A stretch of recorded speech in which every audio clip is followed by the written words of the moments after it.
muchos economistas por este lugar hablando del tema de la deuda externa, de los holdouts, de los fondos buitre, etcétera. Pero nos faltaba la opinión de mal llamado izquierda. Oh, bien. Bien llamado izquierda. Y para eso está hoy aquí Vilma Ripoll, que es una referente del partido de izquierda, del socialismo. Y queremos saber cómo está siguiendo el socialismo todo este enmarañado tema al cual nos han llevado las malas políticas de este gobierno.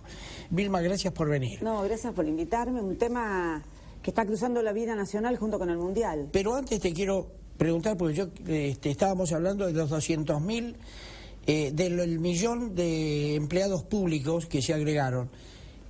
¿Se agregó en una nueva proporción enfermeras? No, ni docentes. El millón de nuevos empleados públicos no tiene que ver con una necesidad del Estado de generar trabajo a los sectores que tienen íntima relación política con este gobierno que representa hoy al Estado, o con sus aliados políticos. No tiene que ver con las necesidades concretas de la salud, de la educación, de hasta de la seguridad. Claro, de la seguridad, de los servicios públicos. Es decir, en general se da más por una necesidad clientelística que por una política racional de respuesta a las necesidades concretas. Por ejemplo, en la salud, no solo enfermeras, médicos. Es decir, hay una distribución irracional de lo que tiene que ser. Nosotros somos un país en donde tendría que haber 3 enfermeras por médico y hay 3 médicos por cada enfermera, pero distribuidos de una manera en que en la provincia de Buenos Aires, en grandes sectores de distintas zonas, no tenés médicos de especialidades determinadas. Por supuesto, no hay anestesistas, no hay médicos para los neonatólogos, para los recién nacidos, no hay médicos de guardia, no hay médicos pediatras. Hay montones de hospitales que tienen un solo médico pediatra de guardia para una población de millones de habitantes en la provincia de Buenos Aires, por ejemplo. Y se brinda una salud que pone en riesgo la vida de los pacientes, no porque los trabajadores de la salud quieran, porque de verdad son los que se ponen el hospital al hombro, seguro, sino porque no hay herramientas para trabajar, no hay cantidad suficiente de personal, y toda la salud global de la población ha venido sufriendo una caída importante en la calidad de vida, ¿me entendés? Entonces el paciente que va a la guardia no es lo mismo que un paciente que iba años atrás. Es un paciente que va desnutrido, con mayor cantidad de infecciones, adicto, alcoholizado, violento. Entonces es una complejidad que cae sobre los hombros de los trabajadores de la salud. Entonces el Estado ha crecido en personal del Estado, del aparato del Estado, pero no de los lugares en donde debería haber crecido para responder a las necesidades de los sectores populares. Vilma, vos hablabas de desnutrición. Estos días, esta semana, encontraba una maestra que la nena estaba, una alumna, se encontraba mal, media distraída, preocupada. Bueno, la chica no decía nada, pero las amigas le fueron sacando, hacía 4 días que no comía. Gualeguaychú. La profesora, la directora, le compró comida. Hizo después, aprovechando la maratón, una colecta de comida para ayudar a esta familia. Le pidieron la renuncia porque ponía en evidencia la situación de desnutrición y de pobreza y abandono del señor Uribarri, que hoy pretende ser presidente de la Nación. Pero sí, toda la solidaridad con la directora que hizo esa actitud, que tuvo esa actitud de asumir en sus manos la desesperación de darle respuesta a una nena que no se podía concentrar porque hacía 4 días que no comía. Después hacen eso, primero abandona el Estado y después viene y castiga al que hizo notar el abandono, porque frente a la desesperación buscó una salida y una respuesta. Por eso creo que todos nos tendríamos que solidarizar con esa directora. Absolutamente. Y criticar duramente la actitud de todo el aparato del Estado de la provincia de Entre Ríos, ¿no? Pero yo te convoqué para hablar de cuál es tu visión sobre este problema de fondos buitres, errores del gobierno que nos ha llevado a esta situación. Sí, te diría que de los sucesivos gobiernos, porque de verdad hace 30 años que venimos pagando deuda externa. Y a fin de este año vamos a estar debiendo 320.000 millones de deuda si consideramos la deuda de los privados y la deuda de las provincias, que en general se están tomando deuda no para hacer obras de infraestructura, sino para pagar aguinaldos, que por eso la desesperación del gobernador de la provincia de Buenos Aires de que esto se arregle rápido, porque tiene que salir a pedir plata para pagar. Es increíble. En un país que se toman las deudas y se pagan deudas millonarias a acreedores a los cuales ya se le pagaron más de 6 veces sin haber investigado nunca cuál es la verdadera deuda legítima de la deuda ilegítima. Nosotros sostenemos que es necesario, hay un fallo de una investigación que hizo Olmos, un especialista en la deuda externa, un fallo del juez Ballestero que dice que la deuda es ilegítima, que es inmoral y que es impagable. Y yo creo que lo que hay ahora es una clase dirigente política del gobierno nacional y los partidos de la oposición tradicional que generan una situación de psicosis y de caos sobre el conjunto de la población y no le explican a la gente qué pasa si pagamos.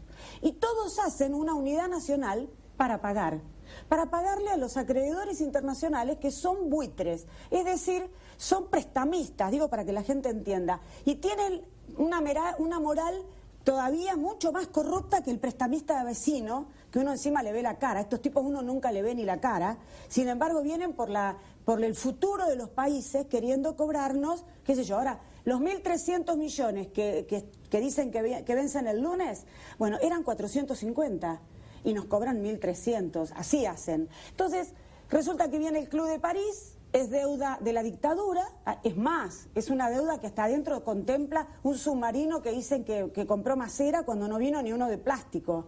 Sin embargo, esa deuda que se generó durante la dictadura, con un gran servicio del Fondo Monetario Internacional, al cual nosotros le hicimos juicio, porque todavía viven los funcionarios del fondo que dieron esos préstamos en la dictadura.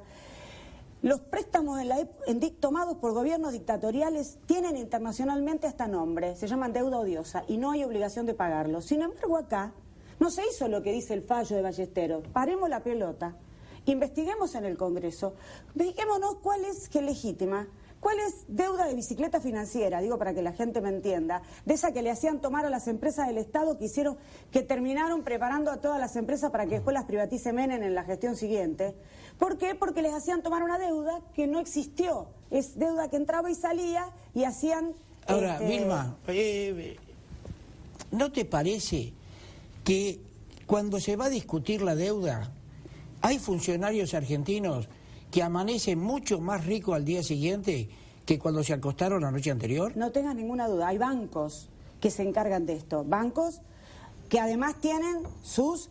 representantes locales, que generalmente son funcionarios actuales o funcionarios de gobiernos anteriores que se dedican a hacer las negociaciones de la deuda.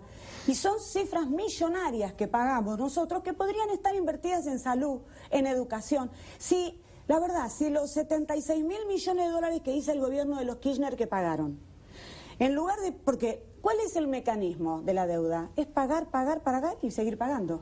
No existe, no es que vienen... Primero no es como vienen. la 1050, ¿no? Exactamente. Que siempre pagás, pero debes más. Claro, entonces ahora se pagó, pagaron siempre, son pagadores seriales, como dijo la Presidenta de la Nación. Le pagaron a los organismos internacionales, al Fondo Monetario le pagaron cash 10.000 millones. Le pagaron al Banco Interamericano, le pagaron al Banco Mundial... Y resulta que después le pagaron con plata de los jubilados, del ANSES, de las reservas, por eso hay inestabilidad en la moneda, y le pagaron además con la plata del Banco Nación. Entonces eso no lo vamos a cobrar nunca, porque es plata que ellos no piensan pagar, porque son bonos en dólares que después se desvalorizan y esa plata no la recuperamos más, porque no hay disponibilidad de venir a pagarla. Cuando dicen que las reservas son de 28.000, 29.000, ¿cuánto de eso son papeles y dinero que está contra deuda? Claro, ya tomada, contra bonos? Así es. Gran parte de la plata es deuda contra bonos, en dólares, que además se negocian en el extranjero, porque además han cedido soberanía y entonces ya no es el Banco Nación el que va a tomar deuda. Usan al JP Morgan, a cualquiera de los bancos del mundo, los utilizan para tomar deuda, entonces todas las acciones judiciales son en Estados Unidos, como estamos viendo ahora con el juez Griesa, con la Corte Suprema de Estados Unidos. ¿Cómo que nosotros tenemos que responderle a un fallo de la Corte Suprema de Estados Unidos pagándole a acreedores internacionales que ya nos cobraron solo con los intereses 1.660% de la plata que se llevaron y le vamos a tener que pagar? Nosotros opinamos que hay que parar la pelota, que hay que suspender el pago de la deuda, esa plata, los 30.000 millones que hay que pagar el año que viene, si no contamos los que hay que pagarle al Club de París, a Repsol por la indemnización a Repsol, que la verdad nos tendría que haber pagado Repsol con todo lo que se hizo. Eso fue lo primero que se dijo. No vamos a pagar y nos van a tener que indemnizar. Bueno, por eso, se terminó pagándole 3.000 millones más que lo que inicialmente se habían dicho unos meses antes. Entonces no va. Eso es lo que no va. Esos 30.000 millones que van a pagar el año que viene, por fuera, digo, del Club de París, del CIADI, de Repsol y ahora de los buitres. Porque, ojo, si se avanza con esta historia de pagarle y pagarle y pagarle, que después que le pagaste al CIADI viene el Club de París, después que le pagaste al Club de París vienen los fondos buitres, después vienen... Así, es pagar y pagar para nunca terminar de pagar.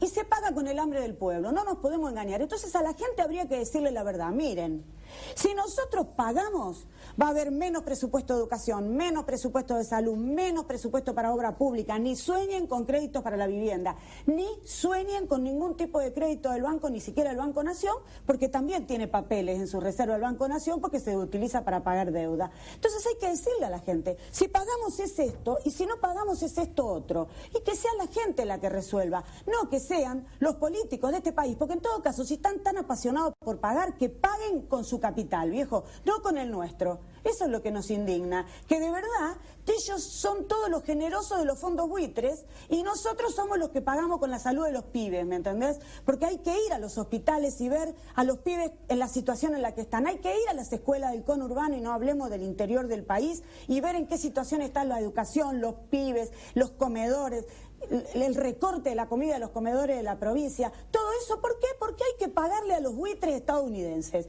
¿Cuándo vamos a tener un poco de soberanía? Soberanía no es pagar, viejo. Soberanía es pagar la deuda interna. Los jubilados que se mueren en un genocidio. Eso es lo que no va más. Y ellos le pagan a los buitres con la plata del ANSES, que es la reserva de los próximos jubilados, o la plata con la cual le tendrían que estar pagando el 82% a los jubilados de ahora, o los juicios, que esperan que los jubilados se mueran para no pagar. Para no pagar.